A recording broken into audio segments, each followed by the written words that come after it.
Business Brain, episode 571 for Wednesday, August 7th, Professional Speakers Day 2024.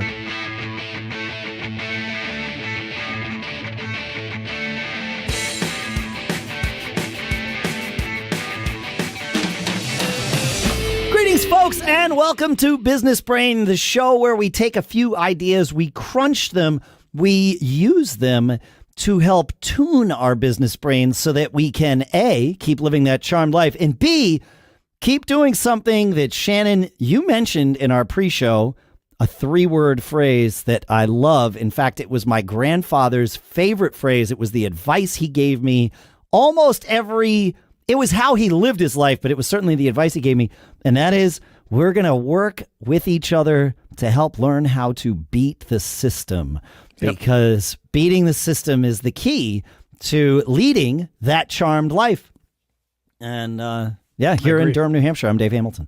Yeah, out here in sunny California, I'm Shannon Jean. You know, that was the tagline for my first big company that really took off. Mac Rescue was, we help you beat the system. And it was a play on words because the system was the Mac OS. But it is a great philosophy that you should be figuring out ways to do things better. And, if you just kind of get slotted in and follow along, that seems boring to me. And if you're finding ways to kind of go diagonal, it's often much more fun. Yeah. Well, I was gonna start adopting that phrase here in Business Brain, but if it's something you've already lived with, you're okay with the reuse of it. All right, great. I've sold that business, and that tagline is long gone. Long gone. Yeah. Well, it is one that is near and dear to my heart. My grandfather was one of my favorite humans, and that's awesome. He taught me a lot. Yeah, that's really cool. He's the guy who invented the binocular viewing machines that you see at all the tourist traps and everything. Yeah. That's very cool. And you have one of those, right? I believe that I still am the only person to privately own one. The rest are all company owned and leased and all that. Yeah. That's a great family story. And it's awesome that, he passed down those, those tidbits of wisdom that as living his life and what made a difference for him, man. It's great. It's awesome. That's very cool. I have another little tidbit that comes from my friend Dr. Dan, or as he is known professionally, Daniel J. Levitin. He's a polymath. He's a fantastic musician.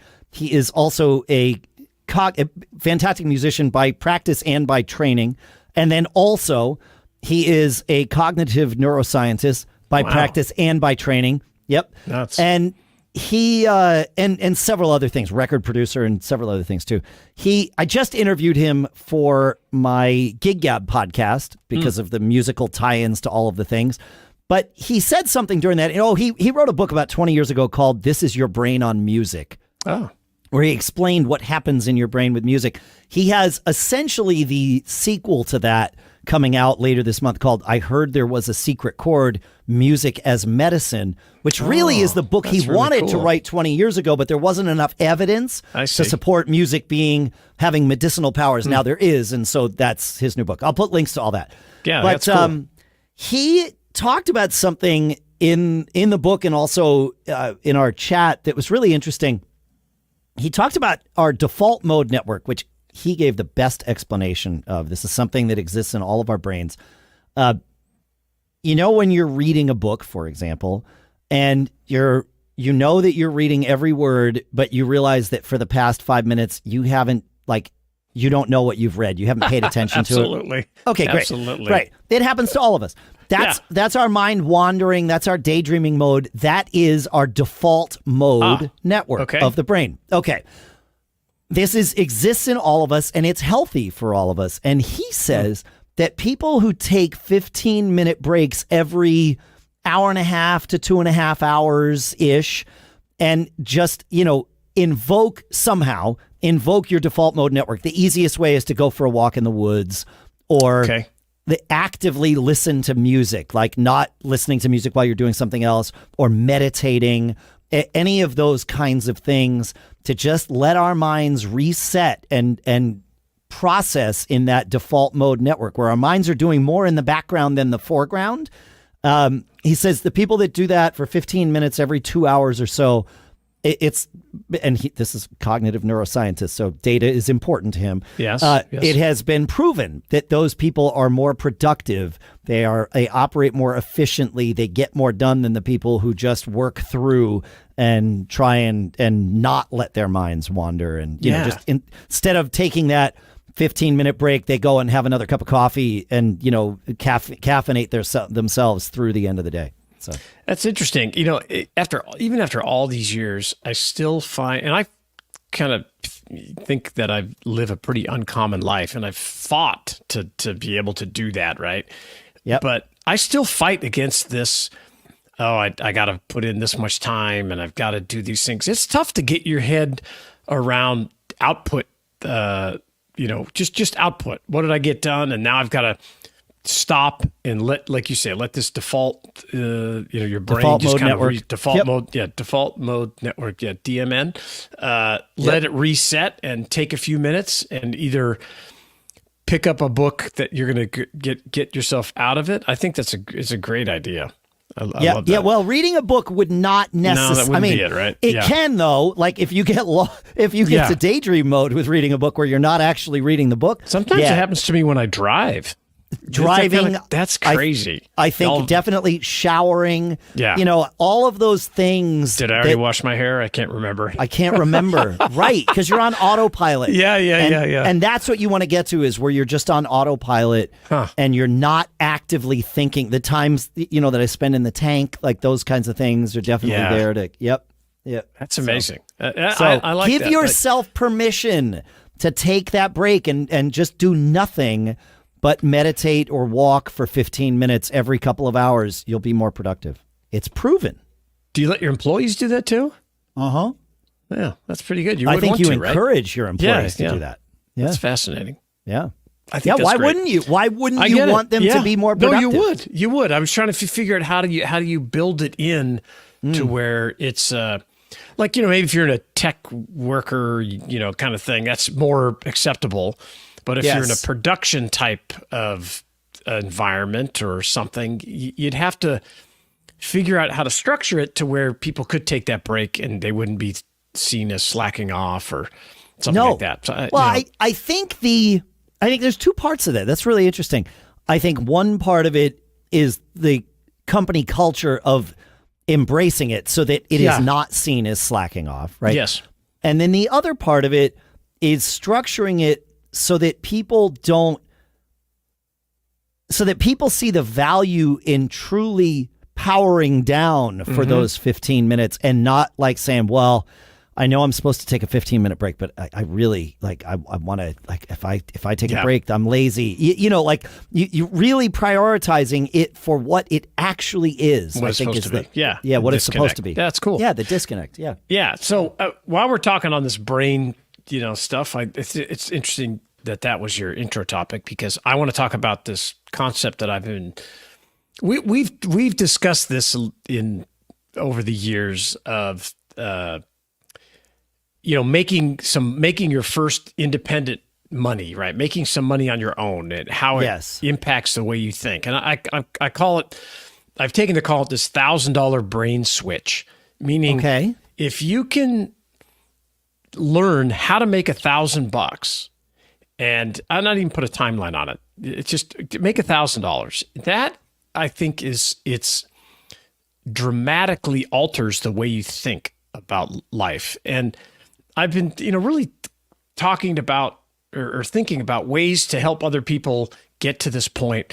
And I've been, this framework I've been using is like entrepreneurship. It's kind of being like off the grid, meaning you're not relying on someone else to provide your paycheck, your healthcare, all this kind of stuff. And you know, but also it ties into your, how can you make that first $1,000 to prove to yourself and your brain and your inner judge that I can make it. I made $1,000. Now, how do I do it again? I do it again and over and over. And maybe it took you 6 months to make that $1,000, but it's such a milestone. Then you can work on, okay, how do I now make $1,000 in 3 months? How do I make 1,000 in a month? time. How do I make 1,000 in 2 weeks? So this is interesting. I think we've all heard people, wealthy people, say my first million was the hardest. Yeah, of course. But that's something that's unfathomable to someone who it's not very accessible.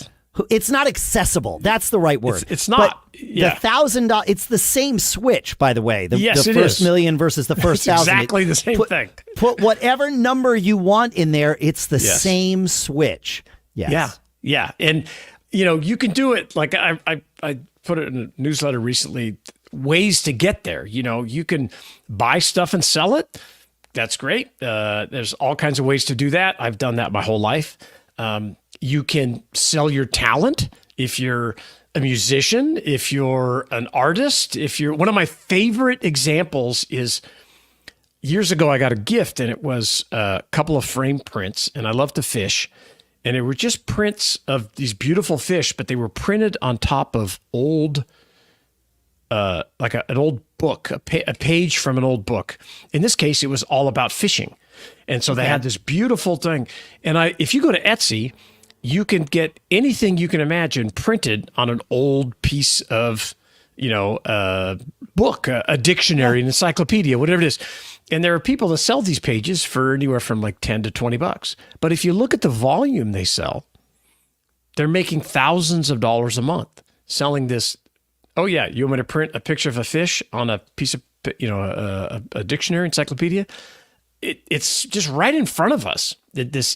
Easy things that are easy to do, and then like selling your expertise. If you're good at something and somebody needs help and figuring things out. But I just think that, and I think that accessibility is the right answer, and that you hit on it. And maybe that's like, there's a great show called a great podcast called My First Million. These guys are tremendously successful. I have a ton of respect for them, but it's such a high bar that you're setting to start.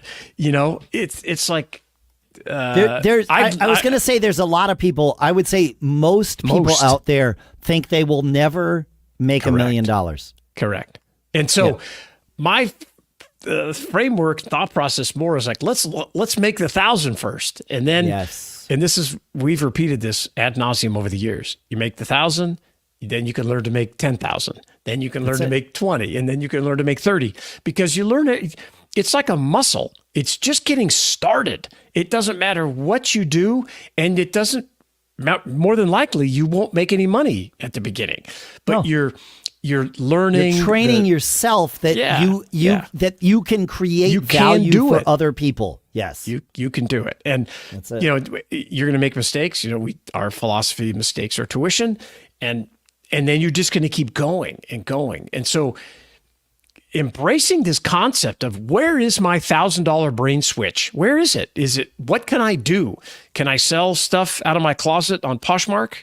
Can I, do I have something I can do on Etsy? Like one time I thought, you ever seen those like steampunk lights that are kind of bent, and they're made of like black plumbing pipe, and they're really cool. And I looked on Etsy and I'm like, I wanted to buy one. It's like, that's $700. That's ridiculous. I'm not going to do it. So for sure, I was like, I can make that. So I went down to the Home Depot and I bought all this black pipe, very expensive, by the way. Had no idea. Had no idea. Yep. And then I did some little research and I wired this up, and then I bought some very cool LED, old-fashioned LED bulbs. And I made this old-fashioned looking LED old-fashioned bulbs. looking, but they're LED. Yes. And I was like, dude, I must have been bored at some business or another. I'm like, I'm going to make a business out of this. But it took me so long to make. I was like, I'm not going to make a business out of this. But I hung it up in my family or above our kitchen table, and I look at it all the time, and I'm just like, I made that. I could, if I had to, I could make those things and make money on Etsy. And I think that's another really valuable thing to bear in mind, is the "if I had to" clause, because you might not ever have to, and that's okay. But what you're talking about with the $1,000 brain switch is you're training yourself to be confident that you can make the next $1,000. Exactly. And that confidence buys you freedom because you don't feel like, well, I just have to do the thing I've always done Can't get because out of that's it. the only way I can make money. You've proven to yourself that there are other ways to make money, right? So, and that simply having that knowledge is where the confidence to make the next, big progress comes from. And the if I had to stuff like you looking at that lamp, like, okay, well, if everything else fell apart, if I had to, things haven't really fallen apart. I just need to do something different, and you know how to make money. And more important, you know that you know how to make money. Yeah, it's a switch, man, and it's your like inner judge, because people get trapped, and I just rail against this concept that it's less risky to work for somebody else. I hate it because it's not true. It's false. It's false. It's a myth, and it's taught since we're little kids. Oh, you go to work, you get a good job, and they take care of you. No, they don't. No. They take care of themselves. Yes, you're just a cog, and so you can learn to take care of yourself and do it yourself. Get off the grid, from the economics that everybody else gets involved in, and then hire those people that don't want to go out and don't believe in the $1,000 brain switch. Those are great people, and they need jobs, and so you can do that. But yeah, I really like this concept, and I've been thinking about it for a long time, how to phrase it and bring these things together that we've discussed. And so I'm really kind of leaning into this $1,000 brain switch. You're going to hear me talking about it all the time. Might even wear a t-shirt. It, man. Might even wear a t-shirt one day. I like the t-shirt idea too. That's a great idea. That's awesome. So if you think I'm crazy, or we maybe we figured it out, I don't know, but feedback at businessbrain.show. Share what you've done to flip your own switch and become an entrepreneur, build those muscles so you could be successful. We would love to hear it. Yeah, absolutely. Like he said, feedback at businessbrain.show, and let us know what specifically have you done that helped you flip that switch, or what do you think you could do, or do you need help flipping that switch? Let us know, and we'll help you flip it. Because that's what we want to do. Because we want you to beat the system. We want you to lead that charmed life. And we can all do it together. So we'll see you on Friday, folks. Later.